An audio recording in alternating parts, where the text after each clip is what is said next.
a lot of great history there. So just like the young lady that shared with us from California, growing up down there, that's real. I experienced that same thing.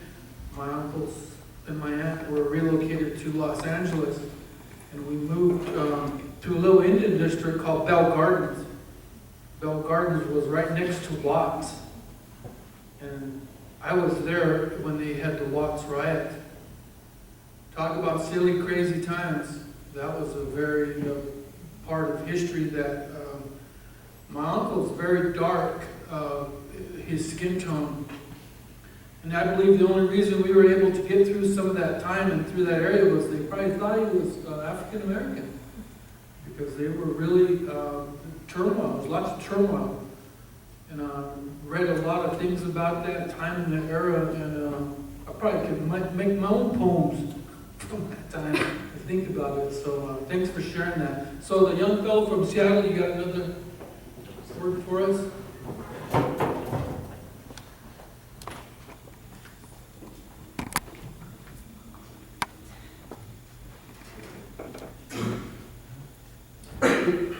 My father asked me a question about my direction and the moral compass I was lacking. So maybe in a way he was just asking, where do you want to be right now? So let me tell you where I want to be right now, on top of a cliff overlooking a rift in a sea of doubt, holding a flag that leaks through the bag because I'm waiting to let it out. Yes, I'm waiting for my intent to be shown, like Moses in the desert when he slept on a stone, and realized the beauty that he had seen was not at dusk nor dawn, but the time in between. Is the time in between her eyes and me as we passed in a silence that could have felt like violence because I was too afraid to speak, and only at that moment that I could not. A silence that felt like violence because I was too afraid to speak, because at that very moment all that I could think is that she made me feel like an elephant out on an ice skating rink, afraid to make a move lest I break that ice and sink.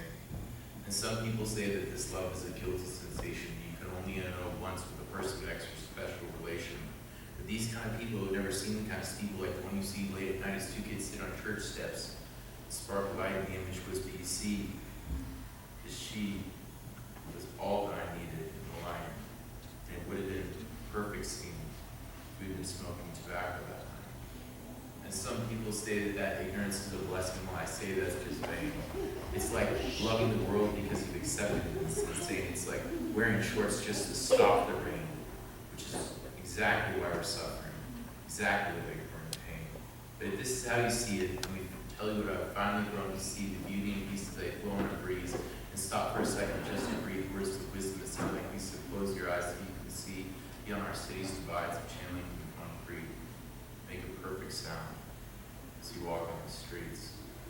Because I'll tell you all the secret, because you're all my friends. And the moral of the story is that there is no morality. We're all just trying to justify our ends.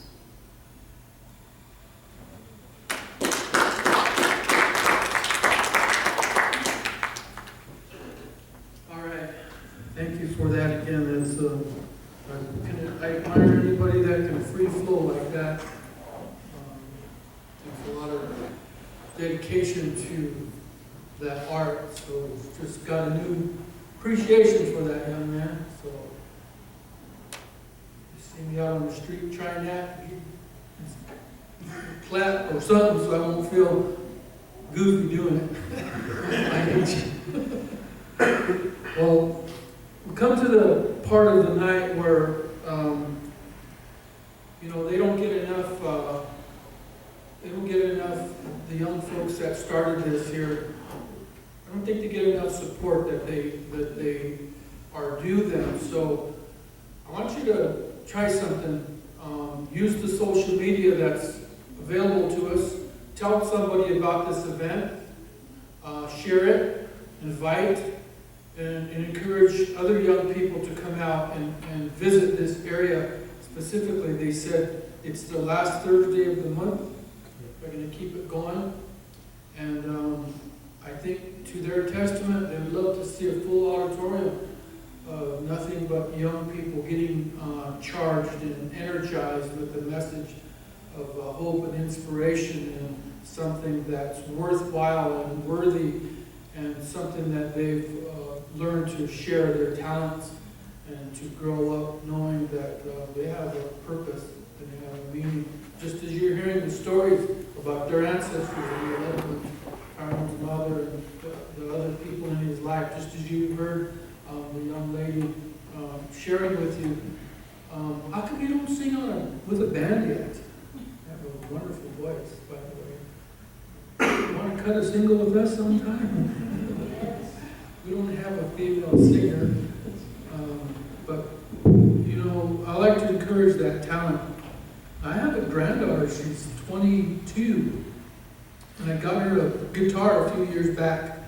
I'm sharing this because this is how this all starts. When she was like 4 years old, I brought her over here, and you know, she saw me playing guitar, and she kind of gravitated towards that, and you know how kids do, and you know, I didn't push her away and say, "Oh, don't grab it," you know, like her strum on it, pick on it. And, you know, I just encouraged her. Pretty soon she was picking it up, and you know, as she got older, she started singing.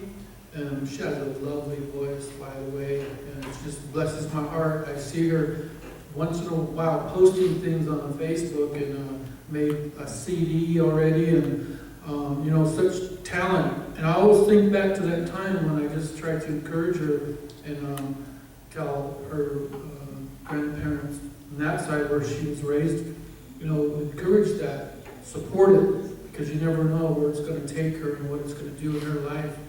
And she has a lot of inspiration from my son. My firstborn son passed away when she was born, very young. So she writes about that. She didn't even get a chance to know her father, but she writes about, you know, that the joy that having a father could be, so something to be thankful for. So I wanted to share that with you because these kinds of things spur those kinds of memories for me. You know, I think about my granddaughter and what she was, how she's today, and how wonderful, talented she is, and the rest of you folks that are getting up, and hope you that have come tonight, you get inspired to try it yourself, whatever it is, if it's singing, if it's speaking spoken word, if it's other poetries, if it's sharing something, if it's singing. You heard Henry back there sharing a wonderful song with us. He called it a sad song, but you know, it brings him joy, I know, inside to sing it when he thinks of his partner, his brother, and family. So that's what it is, that's what it takes. So if there isn't anything else, do you have any other announcements you want to make? August 29th, somewhere 30th, I think is going to be the next one. Last Thursday, next month in August, we have our local radio station DJ. He's getting together with and they want to host the next month's poetry and song, and they want to move it up to Yakama, because we've been doing it here the last 3 times, but they want to move it up to Yakama. They showed me the banquet hall that it's going to be in, and that can look really nice up there.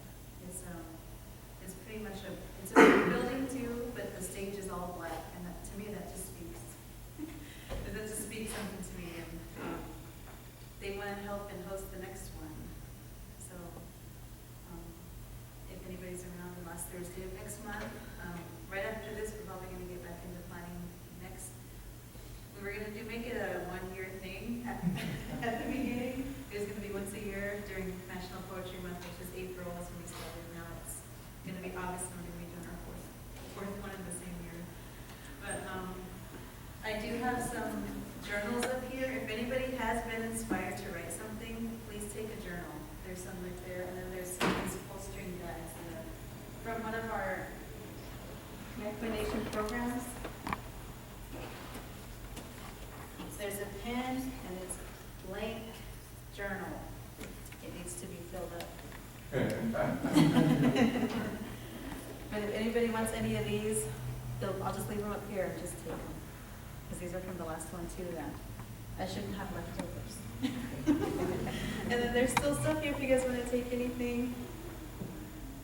And then, I guess that's all I have too, and I'm gonna thank Doug again for filling Oh, in for us. it's my honor, thank you.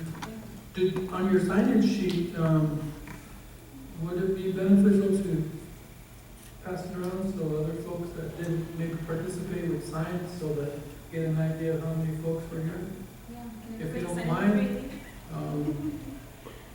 freely? Yeah, that would be great, I'm sure. I think, in closing here, what I mentioned, hope, share this with them, and you heard that this is something that is going to the city of Yakima now. Hopefully there's, some interest up there that, can go beyond, the color of our skin, right? There's some other folks up there, some other talented people. One of the things I get boxed into, I'll say this because being in the band, we get calls to go and perform different places. And sometimes we get into this box of, oh, it's not on the res. It's not for a native function, or it's just not for native people in general. And we turn it down. And I'm not going to do that anymore. I want to expand. And so by them going to Yakama and expanding up there and opening it up, there's some other folks that will come, I'm sure, and other races that will come and share, what they do. And as it is in music, as it can be in poetry, I'm sure, or the spoken word, it'll inspire somebody, no matter what color, race, creed, religion you are. It'll inspire you. So encourage these young folks to, hopefully we can participate somehow with that event too, and in up and coming future. So, good night, everyone. Turn to your right or your left and shake hands with someone and tell them glad to see them and hopefully you'll see them again.